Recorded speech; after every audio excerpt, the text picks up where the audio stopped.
¿Qué pasaría si te quitaran, poco a poco, exactamente aquello que más te define como persona, lo que otros ven primero cuando piensan en ti, lo que tú mismo usas para entender quién eres? No hablo de perder algo secundario, algo de lo que podrías prescindir sin que cambiara demasiado tu identidad.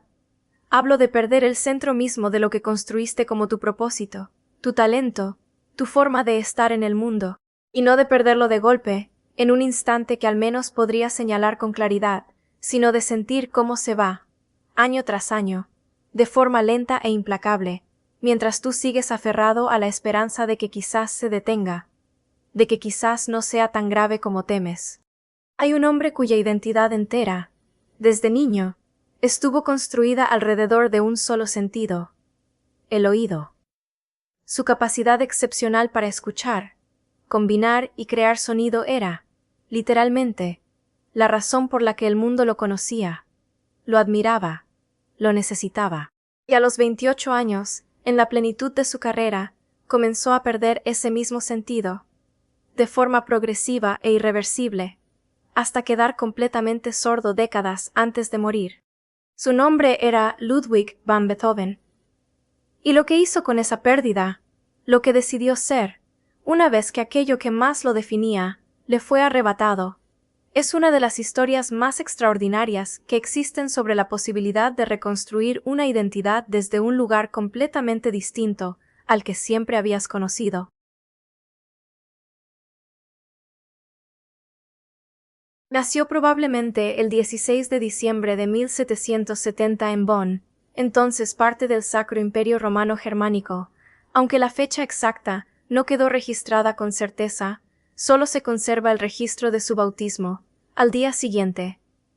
Su padre, Johann van Beethoven, era músico de la corte local, con un talento modesto y una dependencia severa del alcohol que empeoraría con los años.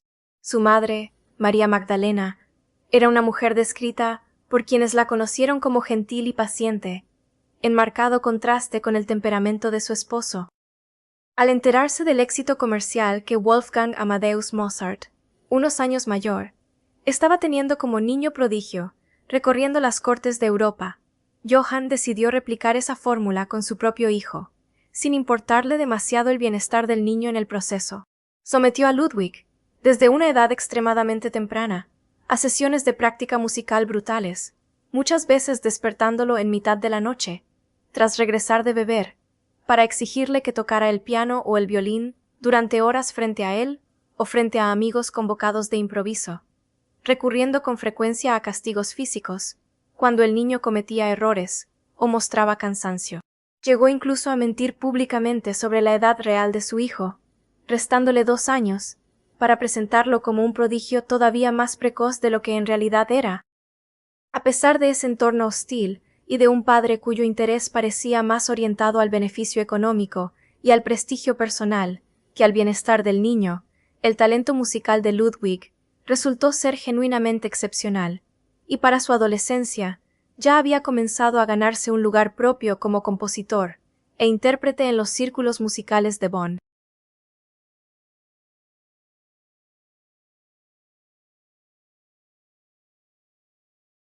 En 1787, con apenas 16 años, Ludwig viajó brevemente a Viena, donde según algunos relatos, cuya veracidad exacta los historiadores debaten, llegó a tocar para Mozart, quien habría quedado impresionado por su capacidad de improvisación. Ese viaje se vio interrumpido de forma abrupta cuando recibió noticias de que su madre estaba gravemente enferma. Regresó de inmediato a Bonn, donde la vio morir de tuberculosis poco después, dejándolo devastado. Según cartas suyas de esa época, la describiría como la persona que más había amado en el mundo, y su pérdida como una herida que tardaría mucho en poder siquiera nombrar con claridad. Con su padre cada vez más hundido en el alcoholismo e incapaz de sostener económicamente a la familia, Ludwig, todavía adolescente, se vio obligado a asumir el rol de cabeza de familia, responsable del cuidado de sus 2 hermanos menores. Llegó incluso a solicitar formalmente a las autoridades locales que una parte del salario de su padre le fuera entregada directamente a él, para garantizar que el dinero se usara en el sostenimiento del hogar y no se perdiera en las tabernas de la ciudad, una gestión notablemente madura para un joven de su edad, forzado por las circunstancias a asumir responsabilidades que no le correspondían todavía.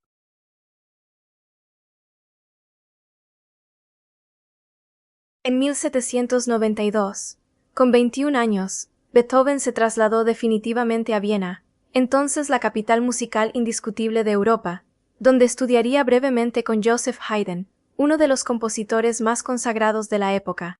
Rápidamente se estableció, no solo como compositor prometedor, sino como un pianista virtuoso de una capacidad de improvisación extraordinaria, capaz de dejar atónitos a públicos aristocráticos, acostumbrados a los más altos estándares musicales de la época. Su fama creció con rapidez durante esa década, sostenida en gran medida por sus actuaciones en vivo como pianista, además de sus primeras composiciones publicadas, que ya mostraban un estilo personal más audaz y emocionalmente intenso que el de sus contemporáneos. Para finales de la década de 1790, Beethoven era, sin ninguna duda, una de las figuras musicales más prometedoras y respetadas de Viena. Su identidad pública, y en gran medida su propia identidad personal, estaban construidas casi por completo alrededor de esa combinación de virtuosismo interpretativo y genio compositivo, ambos dependientes, de manera absoluta, de su capacidad auditiva.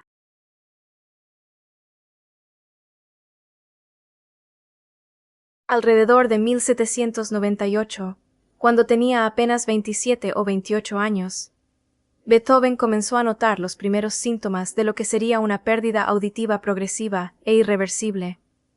Un zumbido constante en los oídos, dificultad creciente para distinguir tonos agudos y para seguir conversaciones en entornos con ruido de fondo, especialmente cuando varias personas hablaban al mismo tiempo.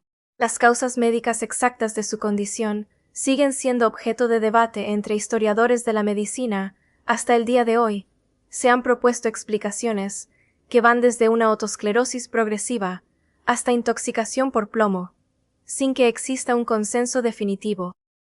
Lo que sí está ampliamente documentado, a través de sus propias cartas de esa época, es la reacción de Beethoven ante ese descubrimiento.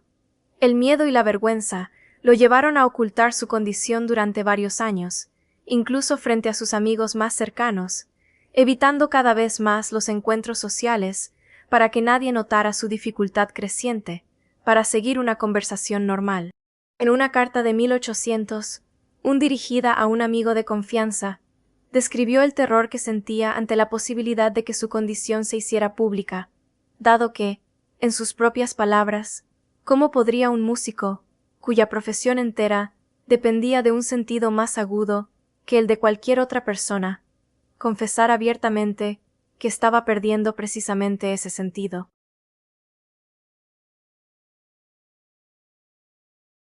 En el verano de 1802, siguiendo el consejo de su médico, Beethoven se retiró a un pequeño pueblo llamado Heiligenstadt, en las afueras de Viena, buscando descanso y algún tipo de tratamiento para su condición cada vez más agravada.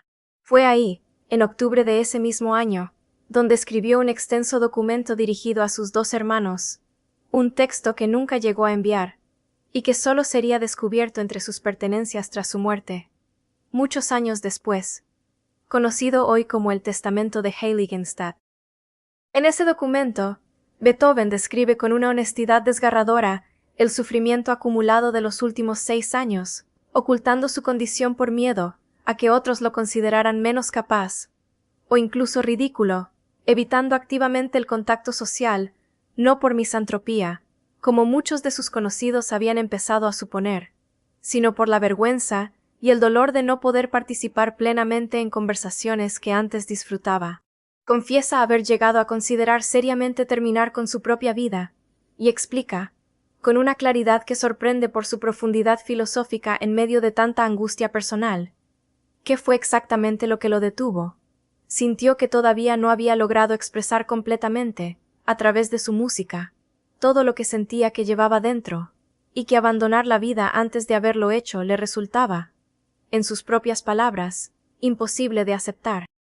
Ese documento marca, según prácticamente todos los biógrafos que han estudiado su vida, un punto de inflexión decisivo, No porque Beethoven encontrara ahí una cura milagrosa para su sordera progresiva. No la hubo. Nunca la habría, sino porque tomó, en ese momento, una decisión consciente sobre cómo continuar viviendo con una pérdida que ya sabía sería irreversible. Dejaría de definirse principalmente como el virtuoso pianista que deslumbraba a las audiencias en vivo, un rol que su sordera creciente haría, con el tiempo, cada vez más difícil de sostener, y se volcaría, con una intensidad todavía mayor, hacia la composición, un terreno donde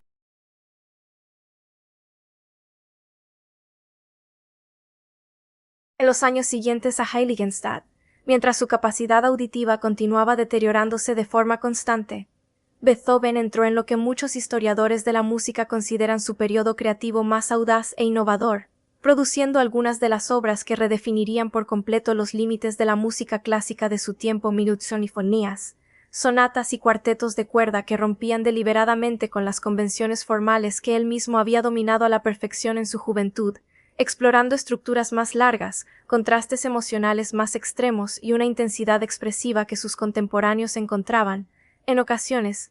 Desarrolló distintas estrategias prácticas. Llegó a cerrar las patas de su piano para colocarlo directamente sobre el suelo, permitiéndole sentir las vibraciones de la Stromiron el Zueta, permitiéndole sentir la Arbenend y Uetronen Zirzatorias Princenes Vensters. Wisteris bemirse de las Buonagonsonak Kraues Didasunant. Utilizó de Beticin, utilizó de Reminster y del suelo Mempian los Potres Pasos Warsemed. Para la última década de su vida, Beethoven estaba completamente sordo, comunicándose con quienes lo visitaban a través de los llamados cuadernos de conversación, libretas, en las que sus visitantes escribían lo que querían decirle, ya que él no podía escuchar sus voces en absoluto. Y sin embargo, fue precisamente durante esos años de sordera total cuando compuso algunas de las obras que hoy se consideran entre las cumbres más altas de toda la historia de la música occidental.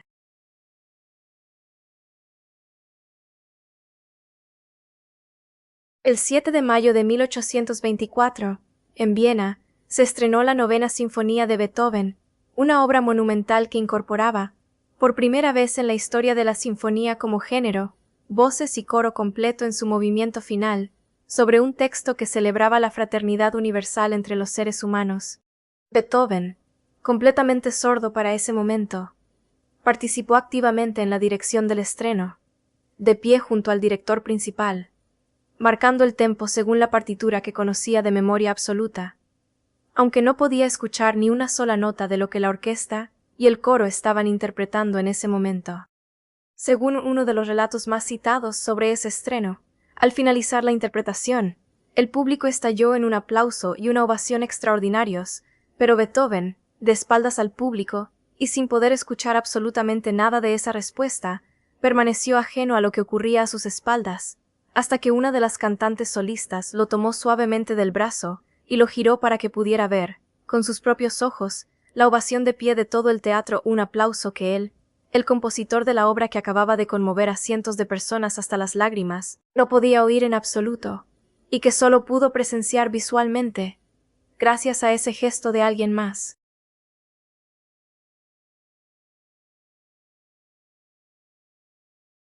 Hay una imagen que resume, quizás mejor que cualquier otra, lo que la historia de Beethoven tiene para ofrecer a cualquiera que sienta que perdió lo que más lo definía. Un hombre completamente sordo, incapaz de escuchar el aplauso de un público entero conmovido hasta las lágrimas por una música que él mismo había compuesto en su cabeza, sin poder oír, en tiempo real, ni una sola de sus propias notas.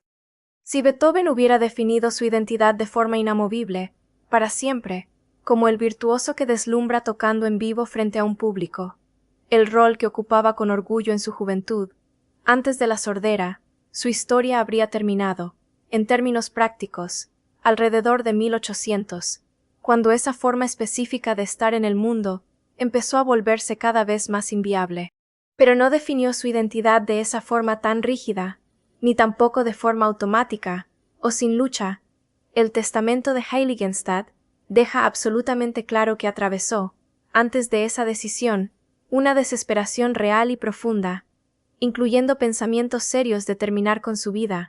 Lo que hizo, después de atravesar esa desesperación sin negarla, ni disimularla. Fue algo distinto.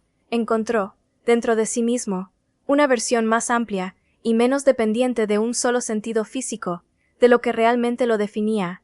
No simplemente el hombre que toca maravillosamente en vivo, sino, en una capa más profunda, el hombre capaz de imaginar y estructurar sonido de una forma que nadie más podía hacerlo.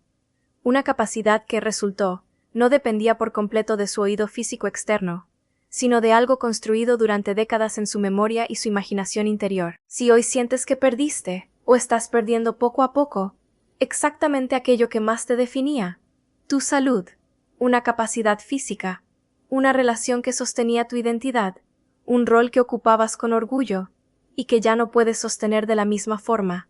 La historia de Beethoven no ofrece la promesa fácil de que encontrarás automáticamente una forma igual de gratificante de continuar. Ese proceso, en su caso, fue lento, doloroso, y estuvo genuinamente al borde de no ocurrir del todo. Pero sí ofrece una pregunta que vale la pena hacerse con honestidad, en lugar de asumir que la pérdida de una sola forma de expresarte significa la pérdida de tu identidad entera.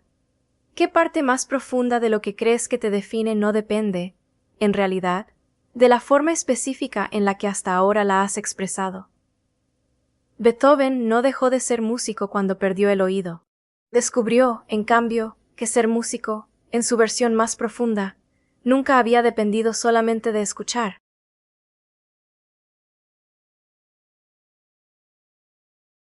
No pudo escuchar el aplauso por la obra que él mismo había compuesto en completo silencio. Y aún así, esa obra sigue sonando, 200 años después, en salas de concierto de todo el mundo. Si esta historia te dijo algo, probablemente era justo lo que necesitabas escuchar hoy. Suscríbete. Cada semana, contamos una historia real, de alguien que dejó una huella en el mundo, que puede convertirse en un espejo para lo que tú estás viviendo ahora.